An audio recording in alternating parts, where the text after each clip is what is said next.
Imagina la escena. Silencio absoluto en el pabellón. Un atleta se acerca a una barra cargada con más de 100 kilos y todo su entrenamiento, años de sacrificio, se reduce a los próximos 3 segundos. Pero la batalla no empezó ahí, al subir a la tarima.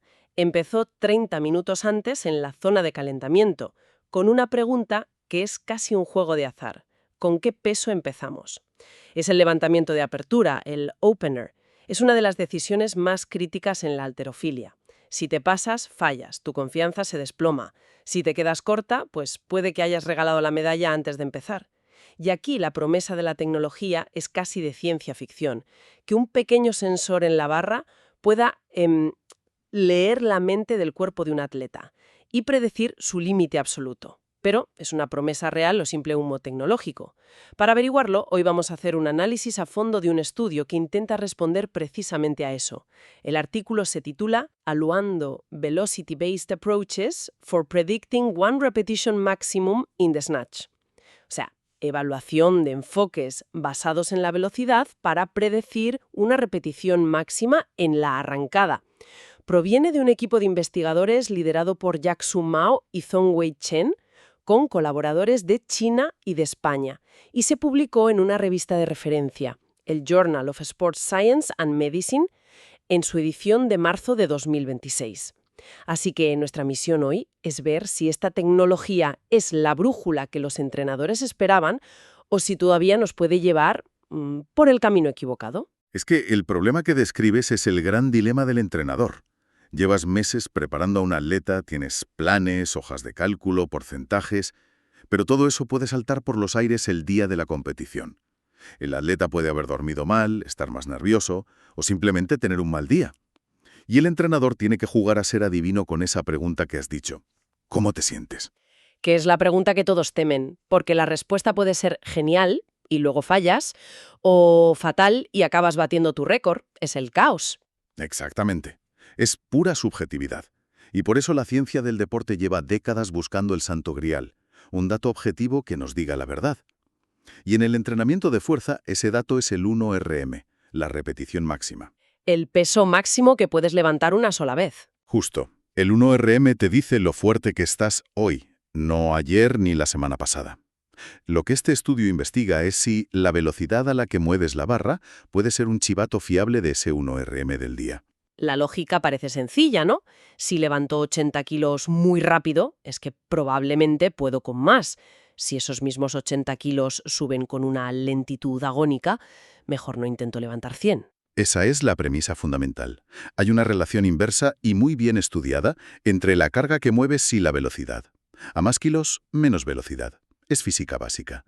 La cuestión, y aquí está el meollo del artículo, no es si esa relación existe, sino si es lo suficientemente estable y precisa como para usarla de bola de cristal en medio de una competición. Vale. Para saber si esa bola de cristal funciona, los investigadores tenían que ir al gimnasio y ponerla a prueba.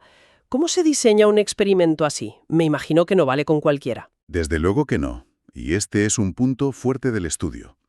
Reclutaron a 14 halterófilos varones de competición. Y es importante recalcar eso, de competición.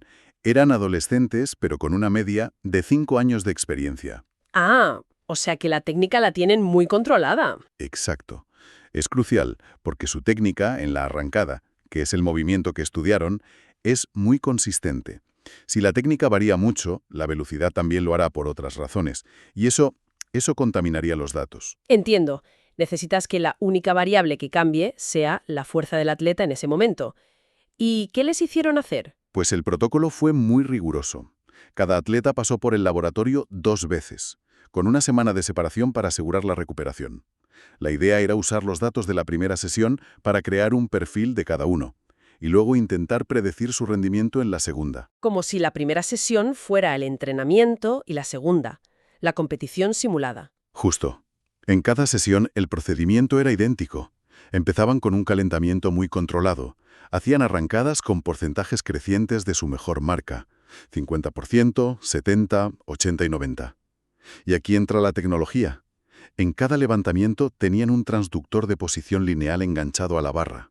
El nombre ya asusta un poco, ¿eh? ¿Qué hace exactamente ese aparato? Pues piensa en él como una cinta métrica increíblemente rápida y precisa, pero en lugar de medir solo distancia, mide la velocidad de la barra en cada instante. Nos da un dato clave, la velocidad punta. Una vez acababan el calentamiento, seguían subiendo el peso poco a poco hasta que encontraban su 1RM real de ese día. Así los investigadores tenían dos cosas, el perfil de velocidad del calentamiento y el resultado final que querían predecir. Vale, ya tienen la materia prima, un montón de datos.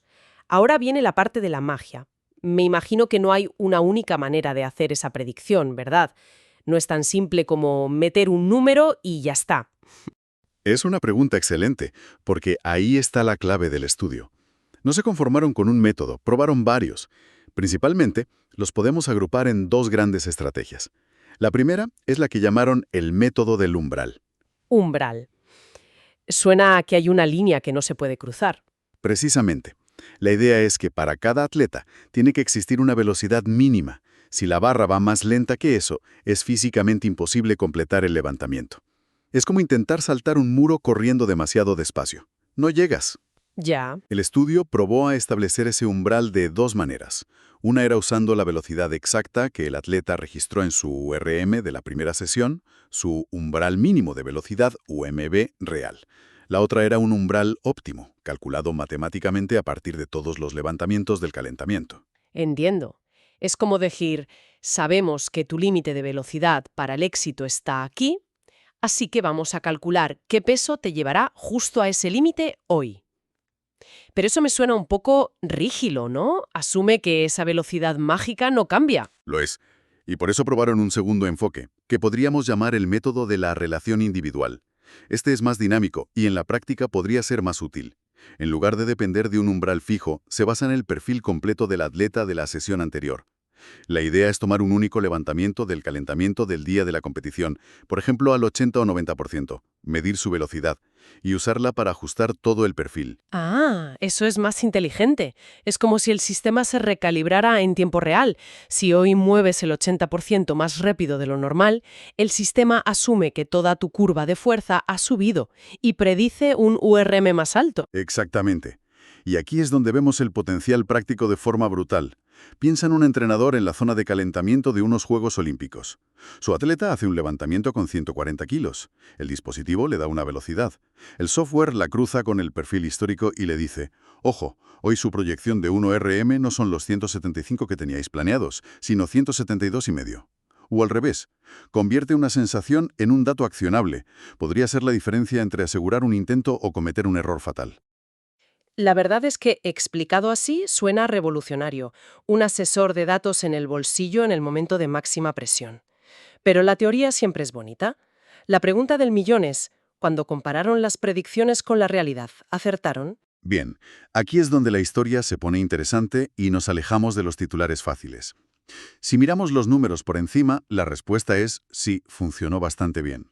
Los datos de velocidad eran consistentes entre las dos sesiones, que es el primer requisito. Sin eso, nada vale. Y la precisión de los mejores métodos fue, a primera vista, muy buena. ¿Y qué es muy buena en este contexto? Pues el error absoluto medio de las predicciones más fiables, las que usaban los umbrales o los levantamientos más pesados, al 80 y 90%. Estaba entre 2,6 y 4,1 kilos. Un momento. Un error de, digamos, 3 kilos en un levantamiento que puede ser de 150, eso suena a un éxito increíble. Es menos del 2% de error. Con ese margen, la decisión del entrenador es infinitamente más informada. Parece que tenemos un ganador. Parecería. Y aquí es donde este estudio brilla, porque no se quedaron en ese dato tan atractivo. Rascaron la superficie y encontraron dos problemas estadísticos muy importantes. Dos peros gigantescos que cambian por completo la conclusión. Es la letra pequeña del contrato, y es una letra pequeña que puede llevarte a la ruina. De acuerdo, me tienes en vilo. ¿Cuál es el primer problema? El primero se llama sesgo proporcional. Es un concepto fundamental. Significa que el error del modelo no se distribuía al azar. El sistema tenía una tendencia clara.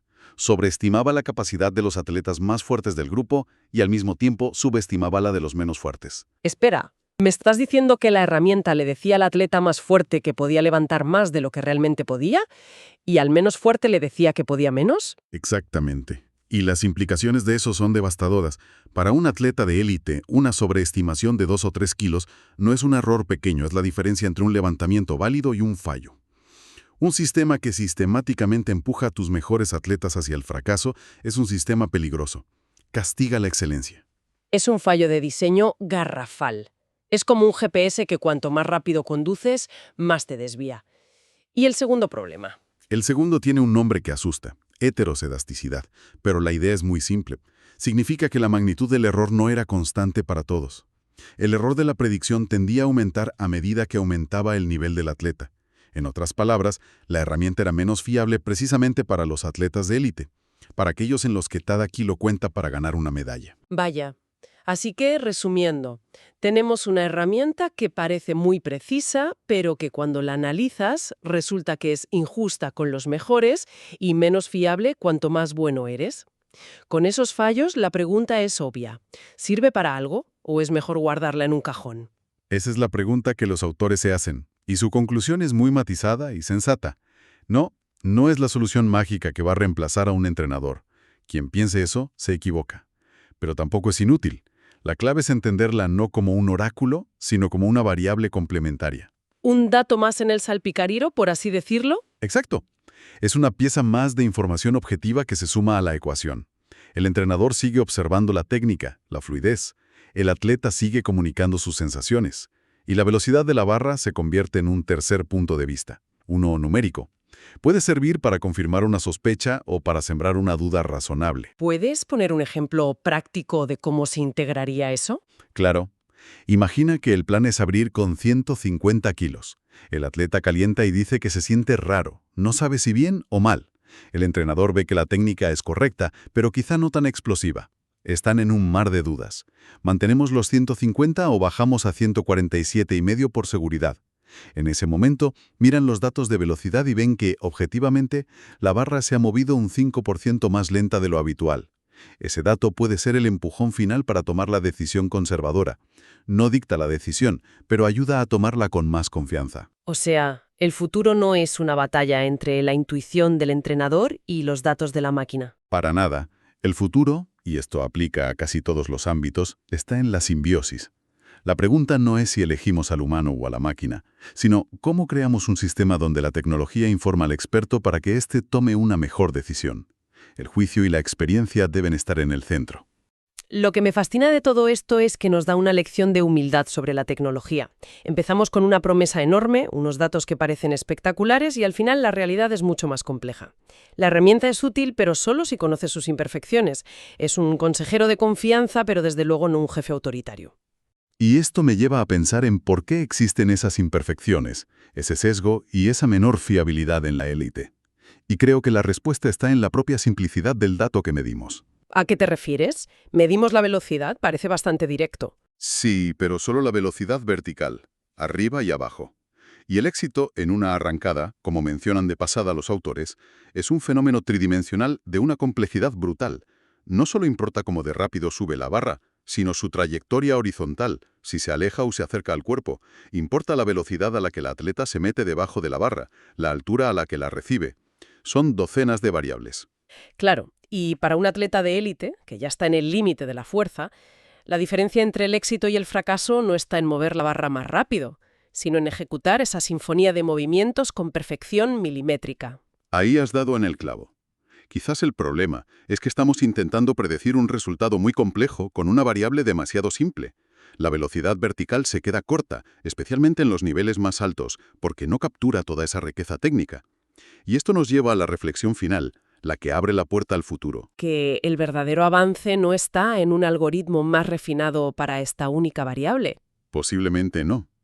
Quizás la verdadera revolución llegará cuando tengamos sistemas capaces de analizar el levantamiento en su totalidad, en 3 dimensiones y en tiempo real. Un sistema que no solo te diga la barra ha subido a 1.8 metros por segundo, sino que te diga la trayectoria horizontal se ha desviado 2 centímetros, la velocidad de encaje ha sido óptima.